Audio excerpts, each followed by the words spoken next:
A nuclear attack is going to be accompanied by a EMP, or an electromagnetic pulse. This is a burst of high electricity that permeates throughout the atmosphere, and it fries out all of the electrical and computer and communications equipment.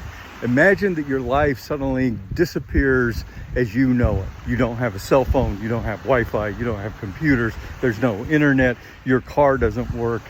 There's nothing that you plug in. Your refrigerator that has your medication in it, nothing works anymore. You can't get water because the electrical pumps are gone, everything. That is an EMP. And there are two basic types. The first is if the nuclear explosion happens from a blast close to the ground, which is designed to maximize damage and human casualties. That is going to send out an electromagnetic pulse, but it's going to be fairly limited in scope because it's so close to the ground. But a high EMP is detonated high in the atmosphere, 30 kilometers to 100 kilometers. That has virtually no impact on the structures of the people down below. It only emits that electrical pulse. But that electrical pulse, according to the Department of Energy, can cover millions of square miles. One pulse in the middle of the United States could affect most of the United States, Canada, and Mexico. But if it's a sophisticated enemy, with sophisticated weaponry, there would be a number of them all over. And so the entire United States, indeed all of North America, could be affected. And it's going to hit you in three waves. The first is a high amplitude wave. We're talking hundreds of megahertz. And it basically turns anything that's wire into an antenna.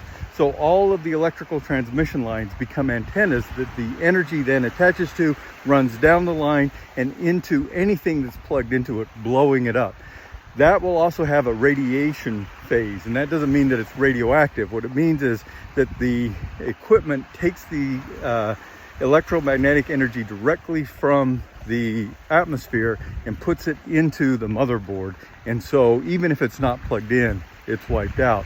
The second phase is a lower amplitude wave, and it's going to be more akin to what happens to electrical equipment if they are near a thunder strike or a lightning strike. It's going to be more localized, do less damage. But the third one is really interesting. That is a low amplitude wave, and it's going to go again into any of the transmission lines, get transferred down it, and that's going to create magnetic saturation within the equipment. And that means that it's going to start to vibrate, harmonics. And as it vibrates, it's going to actually overheat and burn out the equipment. So any equipment that isn't shielded, basically, we're back at the Stone Age. Now, if you're interested in this and you would like to read what a world after an EMP might be like, there are 4 excellent books by John Matheson that include The Second After the Day